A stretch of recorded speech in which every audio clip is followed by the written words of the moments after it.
Eu louvo a Deus por estar aqui com os irmãos. E existe uma grande dificuldade na vida de um pregador, pelo menos na vida de um pregador que ama a Deus, que é o princípio, ama a igreja e ama os irmãos. E essa dificuldade é: o que eu falo para a igreja? O que eu ministro para o povo de Deus? O que a igreja está precisando ouvir? Não é o que a igreja quer ouvir, mas o que a igreja precisa ouvir.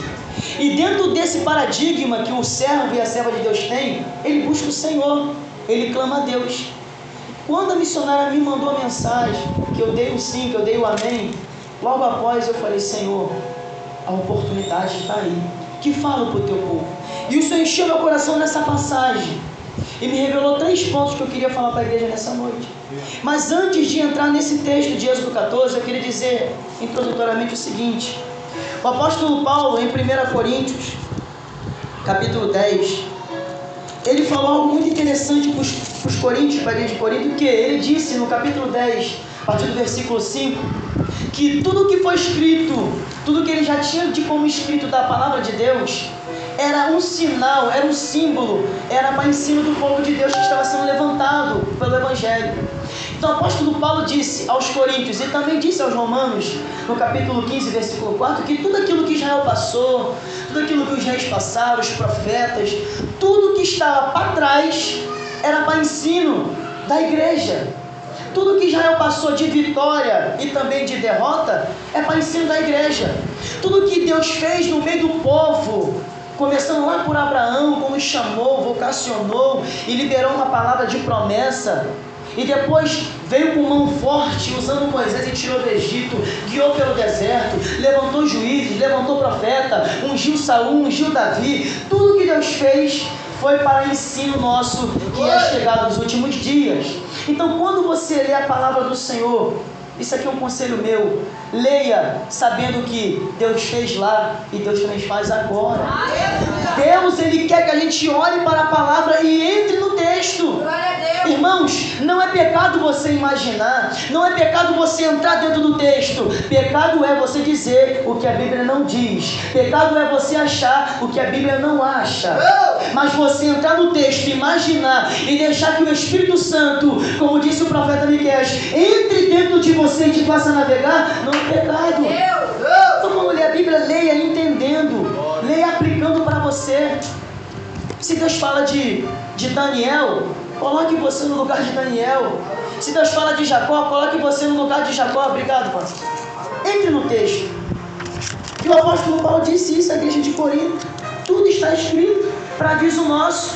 Tanto os triunfos de Israel sobre as nações, a conquista de Canaã, quanto os seus erros, quanto os seus pecados. E eu queria pregar nessa noite para meus amados irmãos com muito carinho sobre capacitado para o propósito. Sobre Deus capacitar a gente, independente de qualquer coisa, para o propósito. Em primeiro lugar, eu queria dizer o seguinte: o contexto de Êxodo 14 é o seguinte: havia se cumprido, e aqui eu peço que você coloque você na história, havia se cumprido o tempo de Deus realizar uma promessa. E quem crê que Deus é Deus de promessa? Eu estou aqui por causa da promessa. Havia se cumprido o tempo, e quando se cumpre o tempo, é só vitória, é só glória. Mas as lutas não são tiradas do contexto, a igreja entende isso. Quando chega o tempo da vitória, não é que acabou a luta, é que você venceu a luta, mas tem uma luta nova te esperando. É que você venceu o teu momento, mas um novo momento de batalha está sendo preparado. Então chegou o tempo de Deus realizar a promessa, e Deus levanta Moisés por meio de uma revelação que você conhece, e chama Moisés para exercer a autoridade máxima que existe na face da terra, que é a autoridade de ser boca de Deus na terra. Só que isso não está restrito a Moisés, isso está pertinente a mim, pertinente a você. Os irmãos têm que entender que a Bíblia nos declara, por meio do Evangelho, que Deus quer que nós governamos a terra. É da vontade do Senhor que a gente reine, e reine em Cristo. Glória a Deus. Então Deus chamou Moisés, falou: Moisés, é chegado o meu tempo, eu vou te enviar, eu vou te levantar para que você livre Israel. Agora é interessante que quando eu meditava aqui, Eu estava ouvindo a irmã falar sobre libertação aqui no começo do culto. E interessante que, para que é que Deus levantou os israelitas e os libertou? Será que foi somente para eles cantarem o hino que cantaram depois que atravessaram o Mar Vermelho? Será que foi somente para cumprir uma promessa a Abraão, Isaac e Jacó? Será que foi somente para tirar o jugo do fardo do Egito dos israelitas? E não foi só isso. Deus libertou o povo para eles serem livres, sim. Deus libertou o povo para que eles não fossem mais oprimidos, sim. Deus libertou o povo para que eles tivessem independência, sim. Mas Deus libertou o povo para que eles vivessem a promessa que estava debaixo de um propósito. E aqui eu quero começar a dizer para a igreja: essa promessa que não te faz parar está debaixo de um propósito maior, ao qual o inferno não tem o poder de ser prevalecido.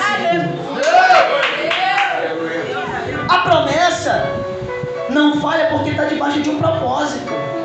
A promessa não cai no esquecimento porque está debaixo de um propósito.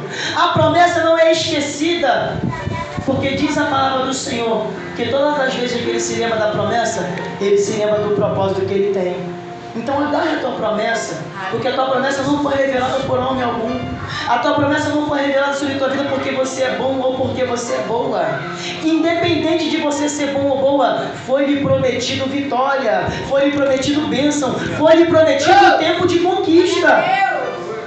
E o primeiro apelo que o diabo faz para a igreja é: você não merece, você não vai chegar lá, você é fraco, você é falho, você é pecador. E ele tem razão em falar isso tudo, mas o que ele se engana é que mesmo nós temos tudo isso, o sangue foi derramado, o sangue foi derramado sobre mim e sobre você.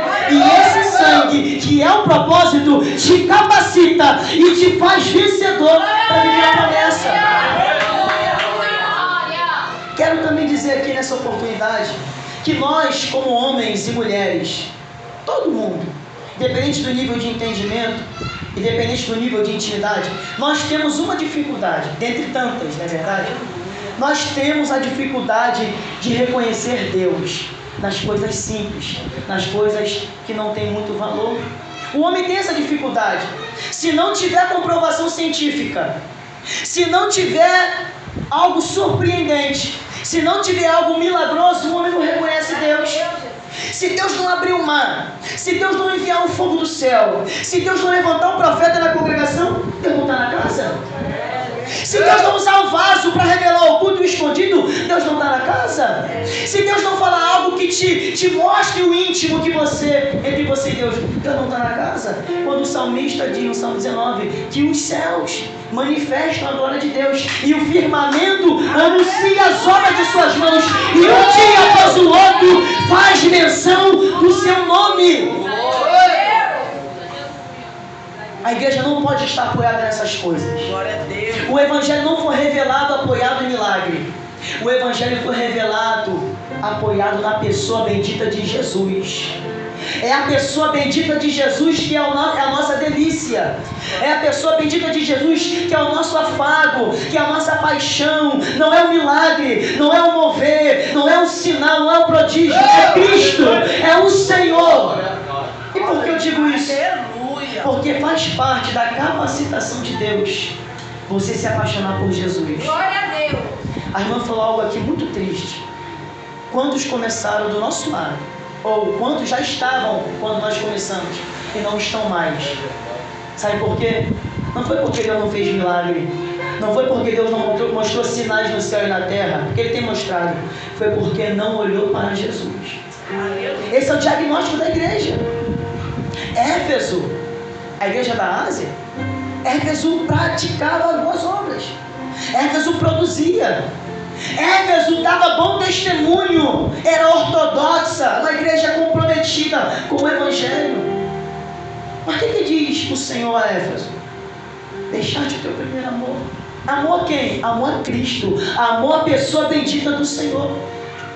Então nós temos essa dificuldade. E Deus compreende. Segundo ponto.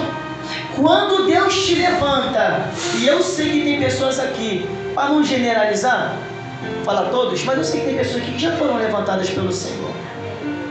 Quando Deus te levanta, vem pressões. Quando Deus te levanta, vem retaliações. Quando Deus te levanta, vem um exército contrário a você. Quando Deus te levanta, vem um inimigo na pessoa de Faraó e na pessoa dos seus exércitos para não deixar você chegar do outro lado. Mas eu quero te dizer, se foi de fato o Senhor que te chamou pelo nome, não tem Faraó, não tem exército adversário que vai te impedir de passar para o outro lado e de viver a promessa. E por diversas vezes, eu vou chegar no capítulo 14, Moisés pensou em parar. Logo no seu comissionamento, no capítulo 3, versículo 10, ele disse: Senhor, quem sou eu para ir ao Faraó? Ele sabia quem era Faraó, ele sabia quem era o Egito. Ele falou: quem sou eu para ir a Faraó? E ali Deus revela a ele que havia o escolhido. Então, quando você tem consciência da sua vocação, quando você tem consciência da sua eleição, do chamado que Deus tem para você, pelo amor de Deus, não pergunta por quê, só faz. Não pergunta para quê, só faz. Não pergunta como vai ser, só faz. Eu já me enganei muito perguntando por que, Senhor? Para que, Senhor? Como, Senhor? E todas as vezes a voz do Senhor era a mesma, porque Ele não muda. Ele diz faz, Ele diz ora, Ele diz agora, Ele diz busca, Ele diz caminha. Por quê? Porque não está em mim a capacidade, está nele. Estou pregando aqui sobre capacitado para o propósito. Capacitado para o propósito. Aleluia. Interessante que, qual foi o recurso? Isso aqui é maravilhoso. Isso aqui é maravilhoso. Qual foi o recurso que Deus usou para que Moisés fosse vencedor? Muitos falam: Moisés era levita, beleza. Moisés estava debaixo da aliança, beleza. Moisés era temente, beleza. Mas será que de fato foi isso que sustentou a chamada de Moisés? Será que o fato de eu ser escolhido me sustenta?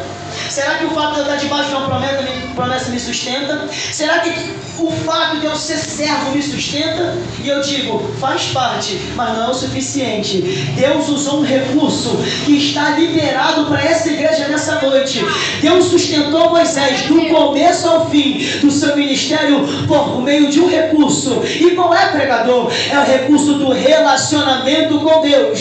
É o recurso de se entrar na presença do Senhor, se ocultar em Deus e prevalecer. E você pode ver que diante das pressões, Moisés corria para Deus. Diante dos desafios, Moisés corria para Deus. Quando era para receber revelação, Moisés corria para Deus. Quando era para receber revelação a respeito da conduta do povo, Moisés corria para Deus. E eu quero dizer para a igreja nessa noite: corra para Deus. Corra para o Senhor. Lá tem revelação, lá tem profecia, lá tem direção, lá tem amparo, lá tem consolo, lá tem fortalecimento, lá tem visão além do alcance, além do teu alcance, lá tem resposta, lá tem vitória, lá tem triunfo. Chegando no capítulo 14 e no capítulo 15, eu falei assim: Senhor, que mistério é esse? Quando Moisés está diante do mar, meu Deus do céu, quando Moisés está diante do mar, diz o versículo 15 que nós lemos, o seguinte: então disse Moisés ao Senhor, então disse o Senhor a Moisés: por que clamas a mim? E aqui eu fiquei preso, um tempão, essa semana toda pensando só nesse versículo, porque lá em Jeremias 33:3, é bastante na frente, mas só para você entender, qual foi a ordem que Deus deu para Jeremias? A igreja sabe? A ordem que Deus deu para Jeremias é: clama a mim e responder-te-ei, anunciar-te-ei coisas grandes e firmes que não sabem. Mas aqui, anos atrás, Deus disse o oposto para Moisés. Deus disse: por que clamas a mim? E aqui tem uma revelação profunda. Há tempo de você clamar para obter resposta, mas há tempo de você parar de clamar e começar a fazer, parar de clamar e começar a dar fruto, parar de clamar e começar a fazer aquilo que Deus já te capacitou. Deus já tinha dado a vara para Moisés. Deus já tinha mostrado a sua Shekinah na sarça que não se consumia para Moisés. Deus já tinha dado 10 sinais dentro do Egito para Moisés. Deus já tinha dado a coluna de nuvem para Moisés. Deus já tinha dado a coluna de fogo para Moisés. E Moisés está diante do mar vermelho. E Deus fala: por que clamas a mim? Estende a tua mão. Estende a tua mão, versículo 16. Estende tu a tua vara, e estende tu a tua mão sobre o mar, e fende-o, para que os filhos de Israel passem em mar seco. Há tempo de clamar, há tempo de orar, de chorar, no jardim de oração em Tubiatanga, nos montes do Rio de Janeiro, nas vigílias, no ciclo de oração. Mas igreja, não é só clamar, não é só pedir, é também fazer, é também pôr em prática, é também agir com ousadia e fazer. E aqui tem um perigo. E onde eu tenho ido missionário céu, eu tenho falado isso. Porque o povo de Deus precisa de ser despertado. Eu fui despertado. Tem um perigo em fazer. Por quê? Quem faz muito às vezes se esquece que ser é antes de fazer. Nós temos vivido um grande desafio com o Evangelho. Porque muitos estão se levantando porque fazem, mas poucos estão sendo levantados porque são. Deus não quer você fazendo sem antes você ser. Deus não quer você dando fruto sem antes Ele te fazer ser. Primeiro nós vamos ser, depois nós vamos fazer. E nessa noite o Senhor está liberando a capacitação dEle na minha vida que estou pregando na sua, para você ser, para depois Ele fazer por meio de você. Ele era levita, ele era líder de Israel, e ele fez tudo aquilo que Deus queria que ele fizesse. E terceiro, depois que Deus ele levantou, capacitou, ungiu, preparou, ele responde. E aqui está o paradigma de muitos irmãos. Paradigma que tira sono, tira vontade de comer, tira prazer de servir a Deus. Quando Deus não responde, quando Deus não revela, quando Deus não usa vaso. Eu já vivi isso, eu sei como é que é. Só que a grande questão que está em jogo é: por que é que ele não responde? Por que é que ele não usa vaso? Por que é que ele não está falando? E eu quero dizer para a igreja, o versículo 21 e 22 desse mesmo texto diz assim: então Moisés estendeu a sua mão sobre o mar, e o Senhor fez se retirar ao mar um vento muito forte oriental toda aquela noite, e o mar se tornou em seco, e as águas foram partidas. Aqui está a resposta. Aqui está Deus em ação. Agora, o texto começou aqui? O texto começou aqui? Não. O texto começou Deus mandando Moisés para o deserto para passar o mar vermelho. A resposta nunca vai vir antes da ordem. A resposta de Deus nunca vem antes da ordem. Primeiro a gente obedece a ordem, depois Ele responde. Primeiro a gente obedece o mandamento, depois Ele revela o propósito. Primeiro você obedece a voz de Deus, depois Ele te explica porque você passou por tudo isso que você está passando.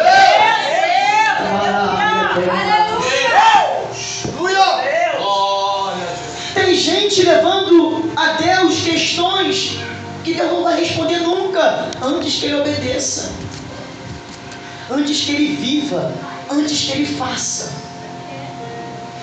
Como que Moisés saberia o propósito do Mar Vermelho se não enfrentasse o Mar Vermelho? E o capítulo 14 começa Deus dizendo: vá para essa direção, bote os filhos de Israel em marcha para essa direção. Só que interessante é que o Egito estava vindo atrás. Porque, irmãos, eu já fui no mundo. Quando a gente sai do Egito, o Egito não aceita nos perder, ele vem atrás. E se a gente não perseverar até a regeneração que o Evangelho vai fazer na gente, a gente volta lá para o Egito.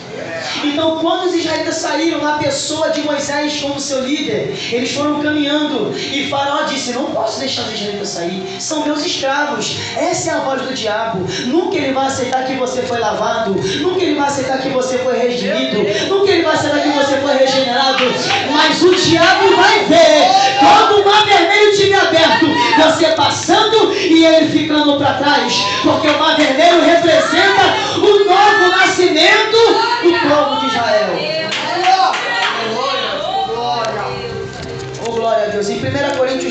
apóstolo Paulo fala isso, que os israelitas foram batizados no Mar Vermelho, na pessoa de Moisés, que os israelitas comeram do manjar espiritual no deserto, o maná, e que os israelitas beberam da rocha espiritual, Cristo. Tudo prefigurava para esse tempo, tudo prefigurava para você, para mim, para os que ainda vão nascer até Jesus voltar. Então não coloque a carroça na frente dos bois, siga a ordem de Deus. E qual é a ordem de Deus, pregador? Não pare, não retroceda, não retenha o dom, não deixe de praticar as boas obras, não deixe de glorificar o Senhor, não espere o sol se escurecer para você falar glória a Jesus, não espere a provisão chegar no teu lar para você dar culto de ação de graça. Faça isso por causa daquele que te chamou. Não espere, não espere Deus libertar aquele que você tanto ora. Não espere Deus fazer. Adore o Senhor, busque o Senhor só para Ele ter te chamado. Seja como Moisés. Lembrando que, um parênteses aqui na mensagem, o convite que Deus tem para a sua igreja é um convite de poder, é um convite de mover, é um convite de glória. Só que mesmo no poder, mesmo na glória, mesmo com todo o aparato espiritual que a igreja tem, irmão, a igreja é um exército poderoso. A igreja é um exército bem armadurado. A igreja do Senhor é um exército que está sendo capacitado. É a maior autoridade instituída por Deus na terra. Porque Jesus disse: as portas do inferno não hão de prevalecer sobre esta igreja. Só que mesmo envolvidos na glória, como nós estávamos aqui durante o culto, as lutas não vão ser tiradas do nosso meio, as aflições não vão ser tiradas, os levantes não vão ser tirados. Quem se lembra que Jesus disse que o joio vai crescer junto com o trigo até o dia da ceifa? Quem se lembra que Paulo disse a Timóteo que hão de se levantar falsos mestres? Quem se lembra que Pedro orientou a igreja que chegaria dias maus em que os homens seriam soberbos, prepotentes e não glorificariam mais a Deus? Esses dias são hoje, mas nós somos o remanescente que Deus tem contado, que Deus tem levantado.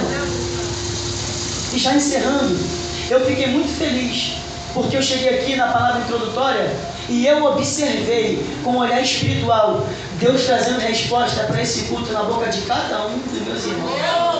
Na boca de cada um. Deus não usa um vaso só não, para que esse vaso não venha a ser soberbo. Deus vai pegando os seus filhos lavados e vai dando as senhas, vai dando as estratégias, vai dando as coordenadas. Deus usa um na palavra, usa outro no testemunho, usa outro no louvor, usa outro na oração, e tudo isso faz um conjunto e a igreja entra fraca e sai forte. A igreja entra com pouco azeite e sai com azeite para dar para os perdidos. E como eu recebi, e eu já preparei 2 textos aqui que meus irmãos falaram aqui para me estudar e pregar. 2 textos aqui eu salvei aqui. Isaías 51, que a nossa irmã leu, vou estar guardado aqui. E qual foi outro texto que eu preparei aqui, que eu guardei? O do varão ali, João 8, para meditar, porque Deus respondeu a minha alma nessa noite por meio dos irmãos. Mas é necessário, meus amados irmãos, tem hora que nós vamos clamar. Clama-me e responder-te-ei. Mas tem hora que clamar não vai resolver o problema, porque o cajado já vai ter sido posto na tua mão. Glória a Deus. E para encerrar, eles passaram o Mar Vermelho e Faraó foi absorvido pelas águas. Aleluia, glória. E o interessante disso tudo não é para louvar a igreja, não é para o homem se achar bom, não é para os israelitas começarem a cantar e louvar achando que eles eram merecedores, não. Olha o que diz o texto, no versículo 17 do texto que nós lemos: e eis que eu endurecerei o coração de Faraó e dos egípcios, e eis que eu serei glorificado em Faraó quando eu desbaratá-los. Então entenda, o propósito sempre vai ser o nome do Senhor ser glorificado. Deus, muitas das vezes na minha vida, já me permitiu ser derrotado, porque eu não estava glorificando o nome do Senhor. Mas até hoje, todas as vezes que eu me levantei para glorificar o nome do Senhor, eu não fui derrotado. Então entenda, o propósito do poder, o propósito dos dons, o propósito da pregação, o propósito da obra missionária, tudo isso é para louvor da sua glória. O apóstolo Paulo em Efésios 1, a partir do versículo 13, ele diz que o Pai faz as suas obras para louvor da sua glória, o Filho se verteu na cruz do Calvário para louvor da sua glória, e o Espírito paira sobre a igreja, capacita a igreja, derrama dom, derrama visão para louvor da sua glória. Eu quero resumir tudo que eu falei aqui com meus amados irmãos. Tudo isso que você está vivendo, no final é para louvor da glória de Deus. Tudo isso que você está passando, no final é para louvor da glória de Deus. Tudo isso que você viveu lá atrás é para a glória de Deus. Tudo é para a glória do Senhor. Mas talvez, fechei a Bíblia, talvez hoje não seja o dia do clamor, não seja o dia da oração, seja o dia de pôr em prática a autoridade, seja o dia de pôr em prática a unção, seja o dia de pôr em prática a qualificação que Deus tem feito sobre a tua vida. Será que nós vamos sempre estar nessa mesmice? Será que nós vamos sempre estar esperando a ajuda vir da direita e da esquerda? Ou vai chegar um dia que nós vamos falar, não, essa luta é minha, eu vou enfrentar. E se levantar sozinho para o vale? E se levantar sozinho e vir para a igreja? É chegado o tempo de cada um se levantar do seu jeitinho, com as suas forças, para somar as forças e ser um exército glorioso. Então eu quero dizer para você, minha irmã e meu irmão, use o cajado que Deus te deu. O mar vermelho está bem na nossa frente. E o mar vermelho é só um símbolo, porque nós já fomos salvos. Só que a salvação não é somente ser crente. A salvação é ser crente e constituir novos crentes para o reino. Paulo disse, eu me gastarei e me deixarei gastar pelas vossas almas. Então o propósito de Deus é glorificar o nome dele na tua vida e glorificar o nome dele por meio da tua vida. Porque Deus dá duas graças à igreja, e aqui eu encerro. Duas graças o Senhor deu à igreja. Primeiro, a graça de ser salvo. Segundo, a graça de ser ministro da reconciliação, que está lá em 2 Coríntios capítulo 5, a nossa irmã leu. Primeiro, você é agraciado e você é salvo pelo poder do Evangelho quando você crê. Segundo, Deus te atavia. Não é com terno e gravata, não, é com vestes espirituais. E te usa como um canal de salvação. Tem muitos irmãos que vão ser somente salvos no amém, no último suspiro, no leito, num acidente. Sofreu um acidente, pediu perdão, confessou, Jesus salvou. Mas nós somos, eu tenho fé, nós somos salvos e nós vamos não arredar o pé e vamos continuar sendo um instrumento de salvação para o mundo. Aleluia. Então Deus quer fazer coisas tremendas na sua vida. Deus quer fazer você grande, vitorioso, para um propósito. E não é você ser conhecido, é o nome do Senhor ser conhecido. Aleluia. Se eu sair daqui agora, daqui a pouco, e o nome de Deus for glorificado na minha vida, eu saio satisfeito. Eu vou dormir em paz. Mas se eu não sair dessa convicção, o diabo vai me açoitar. Então saia daqui sabendo, Deus te levantou para um propósito, que é louvar e bendizer o nome dele. Porque ele disse, o meu nome vai ser glorificado quando os egípcios forem derrotados. Então seja capacitado por Deus. Para quê, pregador? Para glorificar o nome do Senhor. Porque o ímpio não glorifica o nome de Deus? Porque o ímpio não foi capacitado para tal. Porque um não crente não glorifica o nome de Deus? Porque não foi capacitado pelo Espírito Santo para glorificar. A igreja só glorifica Deus na pessoa do Espírito Santo. Então glorifica o Senhor. Ser firme com o Senhor, se apegue ao Senhor. Se você entrar na igreja, Deus não levanta profeta, Deus não fala contigo em revelação, Ele já falou pela palavra. E isso te sustenta, isso te faz caminhar mais umas milhas, mais uns quilômetros na presença do Senhor. Amém? Eu quero que a igreja se coloque de pé. Eu quero estar fazendo uma oração por este lugar.